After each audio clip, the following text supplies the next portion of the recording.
Hi, and welcome to Why Do Countries Exist, an episode on Greenlandic political parties.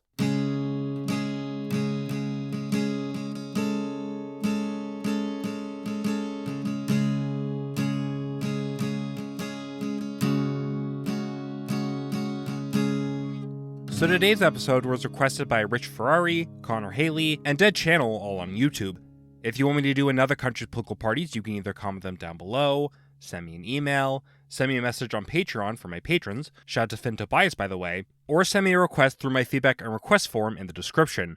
I currently have requests to do Hungarian parties, Thai parties, Latvian parties, Estonian parties, Swedish parties, Palestinian parties, Belarusian parties, Norwegian parties, Georgian parties, Finnish parties, and many more. I think it would be a good idea to start with a brief history of Greenland to familiarize ourselves with the territory. Several pre-Thule tribes existed in Greenland during ancient and medieval times. Around 1000 CE, Norse raiders began settling up in towns along the Greenlandic coast and will last until the 1400s when they died off. Watch Fall of Civilizations episode on the Greenlandic Vikings for more. Roughly in the 12,000s, the Thule people arrived from northern Canada and landed on Greenland's northern coast and slowly pushed south. By the 1600s, the Thule people across the Arctic had developed separate communities and the Inuit were born, with the Greenlandic Inuit calling Greenland Nakalaatit Unat, Land of the Nakalaatit, the largest Inuit subgroup in Greenland. The 1700s saw the return of the Scandinavians, with Greenland falling under Danish control. The Danish colonization of Greenland saw smallpox wipe out a significant chunk of the Inuit population, Christianity introduced, the forced relocation of populations into Danish towns, involuntary contraceptive use, and parentalistic attitudes of Danish administrators, which all created resentment over the years. In 1953, under pressure from the UN, Greenland became a county of Denmark, theoretically treated as any other part of Denmark. However, after political pressure, in 1979, Greenland was given home rule status, with its own government largely able to minister its own affairs, while defense and foreign policy remained with Denmark. The economy of Greenland has largely been based around fishing, and a little bit around tourism. There's been a push for extracting natural resources like oil, raw earth minerals, and uranium, but Greenland's weak infrastructure and political pressure against certain projects have hampered efforts to begin extracting these resources. Greenland also relies on subsidies from Denmark, with several billion krones going to Denmark every year. Despite this, fueled by colonial resentment and dreams of national sovereignty, something like 70 to 80% of the population is in favor of independence. Of the 6 parties we will talk about today, all but one are unambiguously pro-independence. However, each party disagrees with how quickly independence should be achieved and how that will happen. Most politicians and Greenlanders acknowledge that immediate independence would create many problems. How to solve this problem, and how quickly independence should be pushed for are some of the major dividing lines in Greenlandic politics today, somewhat more so than left-right divisions. Political coalitions often traverse the political spectrum and actually tend to be fairly short-lived. For example, between 2018 to 2021, there were 4 separate governments. So for this episode, I will go from least/pro gradual independence to most/quick pro-independence. It's also important to note, Greenland, while it has a large area, has a fairly small population. Greenland has a little less than 60,000 people living in it, mostly in small coastal settlements along the coast. The capital, Nuuk, has around 30% of the territory's population. Another interesting aspect of Greenland is there's no real land infrastructure between towns. If you want to travel between most towns, you'll have to charter a flight. This results in Greenland sometimes acting more like an archipelago of various settlements, rather than one just single island. This creates conflict between those living in Nuuk and other major towns of the territory, and with those living in smaller villages. A great source to understand these dynamics is from the article, Electoral Politics, Party Preference, and Governance in Greenland, Parties, Personalities, and Cleavages in an Autonomous Subnational Island Jurisdiction, by Yi Zhang, Jiu Wei, and Adam Gruhoy. It was a great look at Greenlandic politics, explaining a lot of the important dynamics in the territory's politics and comparing them with other small island countries. If you're interested in Greenlandic or island countries' politics, I'd encourage you to give it a read. Greenland's main legislative body is the Inatsisartut, or those who make the law. The Inatsisartut is made up of 31 MPs, who are elected via proportional representation, with a party needing at least 3% of the vote in order to get a seat. There are also preferential votes helping get certain popular figures within the party elected. The Inatsisartut just recently had an election back in March of this year, making the current composition of the Inatsisartut relatively proportional to the current national mood. Elections were dominated by things they typically are dominated for: debate around independence, government policy, and tension between Nuuk and smaller settlements. However, Greenland also saw an increased international spotlight as American President Donald Trump called for America to buy Greenland, or potentially take it if needed. This helped shake up politics, resulting in the traditional parties suffering fairly substantial losses, while smaller, more tertiary parties saw increased success. MPs will vote on rules and regulations, elect the Prime Minister, the most powerful political figure in the territory, and their cabinet, and sets the state budget. Also, Greenland sends 2 members to the Folketing, or Danish Parliament. Before we begin, we should also briefly touch up on Danish politics. I previously had released an episode on Danish political parties, if you want to check that out. A little self-promotion never killed anyone. But important for this episode, Greenlandic parties often have ties with certain Danish parties, being ideologically similar to them, and will sit with them in the Folketing. The Danish parties I'll bring up are, going from right to left, the Danish People's Party, a right-wing populist/nationalist party, the Liberal Alliance, a right-wing libertarian party, Venstre, the main center-right party in Denmark, currently in government, the Conservative People's Party, a conservative party, the Danish Social Liberal Party, a social liberal party, pretty self-explanatory, the Social Democrats, the main left-wing party heading the Danish government, and the Green Left, a environmentalist/democratic socialist party. So let's begin with the smallest party in the Inatsisartut, Atassut, or Cohesion. Atassut was historically one of the top dogs in Greenlandic politics. It was formed in 1978 from conservative unionist forces in Greenlandic society. It reached its peak in 1983 with over 46% of the vote, but since then has suffered continued losses and nowadays hovers around 5 to 10% of the vote. It has evolved over the years towards outright opposing independence to arguing that Greenland isn't ready and it should remain within the Danish realm, although with sections of the party arguing for eventual independence. Its Danish counterpart is Venstre. It's come to more consistently represent traditionalists, typically among older voters and those living in small settlements. It currently has 2 MPs and is a part of the government. It is currently headed by Akkasul C. Jeremy Jensen, AMP, Avanate Municipal Councillor, and former Minister of Business. Atassut is both the party for tradition and the status quo, along with somewhat more right-wing reform in the territory. It wants to make it easier for rare earth mineral and oil extraction to take place, wants less bureaucratic red tape, wants lower taxes, and wants to introduce a simple flat tax over progressive taxes. It favors less power to Nuuk and wants more local autonomy. It is hostile towards the US, citing its treatment of indigenous peoples, and wants to stay in the Danish realm, saying the real oppression Greenlandic people face is from local bureaucrats. It also favors the greater use of referendums, is pro-NATO, supports a stronger emphasis on teaching English at schools, wants more government investment into the arts and sports, and wants to make it easier for pensioners looking to re-enter the workforce. While I typically start these episodes with whatever the strongest party is, this is far from the case this episode. Atassut has failed to get 10% of the vote for over a decade now, and it looks unlikely for there to be any change in that. Atassut's somewhat pro-Danish position is frankly at odds with most Greenlanders. Opinion polls show around 3/4 of all Greenlanders want independence. So a party that bases a large part of its identity on opposing independence will always struggle, and I'm guessing a decent chunk of the population view them as apologists for Danish colonialism. I also saw that Jeremy Jensen in 2019 said climate change wasn't real, bringing a lot of controversy to the party, especially since climate change often plays a very existential role in Greenland's image and place on the world stage. Jeremy Jensen was forced to step down from his ministerial job, and the incident likely contributes to the image of the party as regressive by more progressive Greenlanders. Also, fun fact, Jeremy Jensen has a YouTube channel with one of his videos trying a habanero pepper for the first time. Or at least I'm going to assume the first time. So we go from the sidelines of Greenlandic politics to its new leader, the Demokratit, or Democrats. The Democrats was formed in 2002 as a breakoff of Siumut, which we will talk about later. It saw pretty significant growth over the years, becoming the new Atassut, a right-leaning unionist party. While it did see some setbacks over the years, it was able to enter government at several points, and it had established itself as a third force, challenging the 2 major parties of Greenland, IA and Siumut. It defines itself as a social liberal party, and began to embrace more pro-independence sentiment, although arguing for a gradual approach to independence. Its current Danish counterpart is the Liberal Alliance, although it previously, according to Wikipedia, was associated with the Conservatives and then the Social Liberals. The election earlier this year in March saw the party win in an upset victory, as many Greenlanders flocked to the party, as a reaction to Trump's comments about taking Greenland, along with voters being upset at the left-wing politics of the other major parties.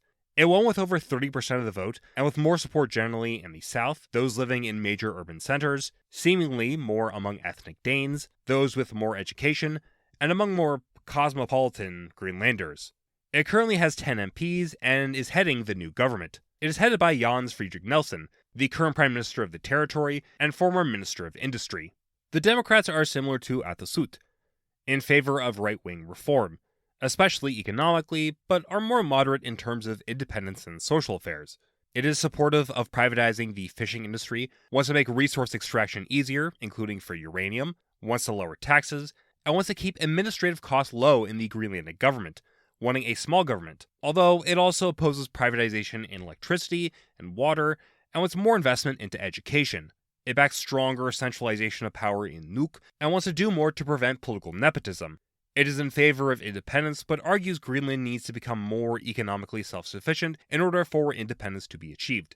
Nelson has opposed both Russia's invasion of Ukraine and is hostile towards Trump's suggestion of buying the territory. It also backs some taxes on environmentally unfriendly products, and Nelson has said the Greenlandic government will pay reparations to Inuit women forcefully sterilized by Greenland in the 60s. The Democrats are right now the strongest party, but they are far from guaranteed from holding on to this commanding position. Historically, the biggest thing plaguing the Democrats has been internal infighting. In the late 2010s, the Democrats suffered with a rotating list of party leaders, creating a lot of instability in the party and failing to capitalize on gains made. This also saw tension between various regionalist wings of the party, as they were competing for influence and trying to decide what kind of party the Democrats would be. This points to the Democrats potentially seeing infighting, defections, and losses in support if Nelson were at any point to step down or lose influence. I'd also imagine its ideology is likely criticized by its opponents. Since Greenlanders rely on government subsidies and many are employed by the public sector, cuts to the public sector will likely mean increased unemployment. Its pro-centralization message and its base of support in major cities means those living in more rural areas may view them as urbanist snobs, forcing their policies onto local governments. Finally, while it isn't as pro-Danish like Atassut, it has historically been a part of the Unionist bloc. So if more pro-independent parts of Greenland feel the party isn't moving the territory closer towards independence, they could view it as like Atassut, pawns of the Danes. We go from the right to the furthest left in Greenland, Inuit Ataqatgiit, or Community of a People, or IA. IA was formed in 1978, representing the most left wing of Greenlandic society, and favoring greater autonomy. It quickly grew in strength over years, presenting itself as a socialist party, and slowly began to become increasingly more pro-independence. Starting in the 90s, it began consistently receiving over 20% of the vote every election, and the 2000s saw the party overtake Atassut as the new major challenger to Siumut. It even, in both 2009 and 2021, became the most voted for party, although this past election in March it dropped down to third place. It remains the most left-wing party in the Inarsisartut and is pro-independence, although the party, with the exception of a select few factions, favors a slow independence. It doesn't really have a direct Danish counterpart, although the Green Left is probably the closest party to them ideologically. It tends to get the most support in large towns, particularly in Nuuk, broadly in the south, especially in the town of Naleraq, seemingly like the Democrats, ethnic Danes, younger voters, and generally those sympathetic towards a progressive, pro-independence vision for Greenland. It currently has 7 MPs, is a part of the new government, and sends 1 member to the Folketing. It is currently headed by Mutta Igeda, the Minister of Finance and former Prime Minister. IA is progressive socially and economically. It is generally opposed to further privatization, supports progressive taxation, wants a stronger welfare state, wants more investment into the fishing industry, and backs the traditional hunting of seals and whales, and wants more investment into the tourism sector. Socially isn't in favor of environmental policies, like opposing resource extraction of oil or uranium, backs more hydropower, believes in rare earth mining only if done with environmental regulations, and opposes nuclear weapons being kept in American bases in the territory. It also backs more support for disabled Greenlanders, women, minorities, and the LGBTQ community, has historically been viewed as a centralizing force, wanting more power to Nuuk, believes all children should know Greenlandic along with Danish and English, and wants to do more to protect local dialects. It is pro-independence, wanting eventually there to be a referendum on independence, but wants it to be when Greenland is more economically self-sufficient, and opposes American attempts to buy the territory. IA this past election went from the most voted for party, with 37% of the vote in 2021, to the third most voted for party, and only 21% of the vote this past March. So, what happened? As the political climate around the election shifted towards Greenland's future and the state of the territory, it somewhat highlights some of the struggles of IA's ideology. IA both recognizes that Greenland needs to become more economically self-sufficient, but also opposes industries like uranium mining or oil extraction, which its right-wing opponents will say is the key to actually achieving independence. While IA will say it's doing this out of the principled stance of protecting the environment, this might be somewhat weakened by the grand coalitions it finds itself in with pro-extraction parties. Although, again, in its defense, grand coalitions are somewhat normal in Greenlandic politics. It at times has been seen as abandoning its more left-wing credentials, such as when a party member called for allowing small settlements to die out, which people compared to Denmark's colonial policy of forced relocation. This saw many IA voters abandon it for the Democrats, who, while economically are certainly different, are largely aligned on waiting for independence, having more support in cities, and favoring centralization. IA certainly isn't dead and will remain an important player in the territory's politics, but it is going to need either circumstances to change, its rivals to flounder, or a shift in character in order to reach first place again. We go now to the former juggernaut of Greenlandic politics, Siumut, or Forward. Siumut was formed in 1977, as the main center-left, pro-independence rival to Atassut. While the 70s and early 80s saw the two neck and neck, Siumut always managed to get the top job and headed the government from 1979 to 2009. It returned in 2013 and was either the head or a part of the government until 2021, and since 2022 has remained a part of the government since. It managed to come in first or second place every election until this March, when it jumped down to fourth. Still, it has a large number of supporters and is unlikely to go anywhere anytime soon.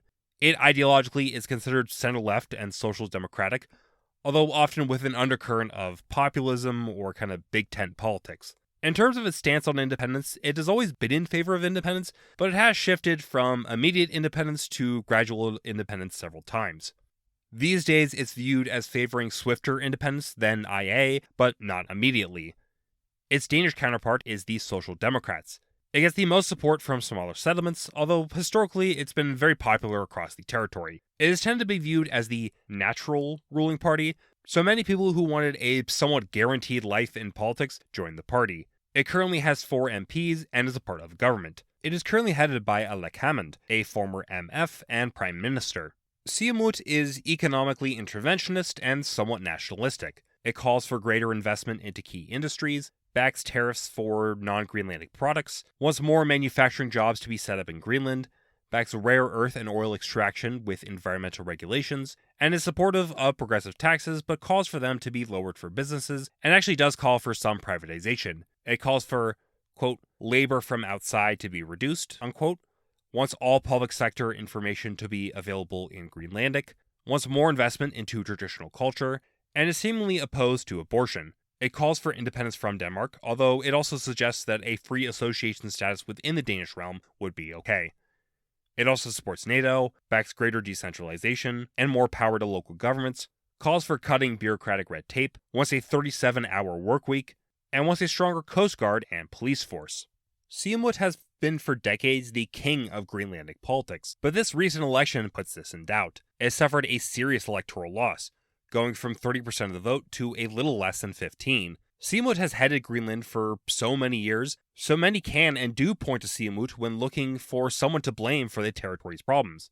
The right of Greenland see them as failing to create a business-friendly environment and give Greenland economic self-sufficiency. The left argue the party has failed its leftist ideals, with it supporting environmentally unfriendly products like the Kvanefjeld mine, which saw the party lose in 2021 to IA. Pro-independence groups view the party as failing to create the conditions or the momentum for independence. This last group is likely responsible for Siumut's decline this last election, as I'll talk about with the next group. The party also suffered from infighting and defections at several points, accusations of corruption and nepotism, accused of calling for unrealistic policies, and a senior party member inviting a Inuit shaman into the Atassut to drive off bad spirits, which resulted in the collapse of the government. So the last major contender in Greenland, along with the second most voted for party in March, was Naleraq, or Point of Orientation. Naleraq is the youngest party we have talked about so far, being created in 2014 as a breakoff of Siumut, representing more populist and pro-immediate independence groups in Greenland. It got a decent amount of support for its first couple elections, with roughly 13% of the population backing it. The most support for the party came from rural areas of the country and those engaged in fishing and hunting. It, however, has seen a massive increase in support this most recent election, getting its best result ever with almost 25% of the vote, benefiting from the collapse of Siumut and getting support from a combination of radical pro-independence voters and those who hope to use Trump's focus on Greenland to push for change. It ideologically has been described as populist and nationalistic, but also centrist according to Wikipedia. It doesn't have a direct Danish counterpart, although the populism and nationalism of the Danish People's Party may be somewhat comparable. It currently has 9 MPs, is the sole opposition party, and sends 1 member to the Folketing. It is currently headed by Palle Broberg, AMP and former government minister. The party's key focus is first and foremost on independence, although its economic policy could also be described as leaning right. It supports immediate independence, wanting to make Greenland self-sufficient as quick as possible, and wanting to remove all influence of Danish colonialism in the territory. It is the most sympathetic towards Trump out of all the parties that made it into the Atassut. While it doesn't want Greenland to become an American state, it does hope to use Trump's suggestions of buying the territory to push for independence, and has supported close ties with America. There was an interview Broberg did with the CBC, which I somewhat suspect the CBC thought Broberg would be very critical towards Trump, but he actually spends most of the interview defending Trump and discussing how it would be impossible for America to invade Greenland because there are American troops in the territory. Pushing for independence is the main focus of the party, but it also is in favor of greater resource extraction for the territory, opposes further centralization in Nuuk, and opposes discrimination. Naleraq saw its best result ever, but the party may see increasing pressure as it steps into the role as the main opposition party. Naleraq has more so than any other party been labeled the unrealistic party, supporting independence when Greenland is currently relying on Danish funds to keep itself afloat, and most Greenlanders hostile towards independence that may result in instability or a drop in living standards. Broberg's position of being apologetic towards Trump and America may also backfire, being viewed as American boobs or defenders of American expansionism. While Trump's plans of buying/taking the territory have brought the question of independence out into the spotlight, if Greenlandic politics shift towards more bread and butter issues, the party may struggle, as it has made backing independence the only major defining feature of the party. The party also has been accused of being ethno-nationalist, with Broberg saying at one point only Inuit should be allowed to vote on independence. So the final party we will talk about today is Qulleq, or Oil Lamp. It is a very young party, being formed in 2023 by ex-Siumut and Naleraq members. It contested its first election this past March, largely on a similar platform to Naleraq, being very supportive of independence, sympathetic towards America, and backing oil and other natural resource extraction. It got the most support on the western coast, and in the town of Qulleq. However, it just got a little over 300 votes and 1% of the vote. I'm guessing it suffered from both being a new party people weren't as familiar with, and of Naleraq filling a similar ideological niche as Qulleq. Whether it will continue functioning as another pro-independence force or will disappear remains to be seen. It is currently headed by Carl Ingman. So those are the parties of Greenland. In conclusion, you have a grand coalition made up of the Democrats, a liberal pro-gradual independence party based in the cities, IA, a leftist pro-gradual party also based in the cities, Siumut, the traditional dominant force being a rural social democratic/nationalist party, and Atassut, the only real conservative unionist force in the country. The only real opposition party is Naleraq, a radical, rural, pro-independence populist party. It's going to be interesting seeing how the new Democrat-led government does. It is the first time a Greenlandic government has been headed by the right of the country, and we're going to have to see if the Democrats can maintain their newly found first-place position, or if next election they will be supplanted by a different party. Also thinking in the long run, it would be interesting to see what happens to Greenland if it does become independent. I'm guessing whichever party spearheads it will become a major party for, at the very least, a generation, but who their main rival could be would probably vary considerably. Also, the fate of certain parties is uncertain. Would Atassut survive if failing to maintain Greenland in the Danish realm? Would Naleraq be forced to build a new identity for itself? Would dumb international commentators like me be forced to be able to pronounce Greenlandic words better? This is also probably a good time to say I am so sorry for butchering the Greenlandic language. I tried to find pronunciations, but I know I probably butchered a lot of them. So, my apologies to the people of Greenland. But yeah, all of that is up for future generations to find out, and thanks for listening, thanks for watching. Up next, I will talk about the history of Denmark, so I'm still remaining within the Danish realm. Then I'm going to do Hungarian political parties, and then I will do Thai political parties.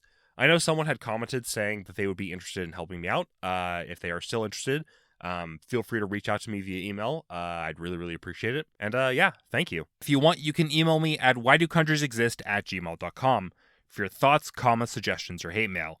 Take care. I hope you have a wonderful rest of your day.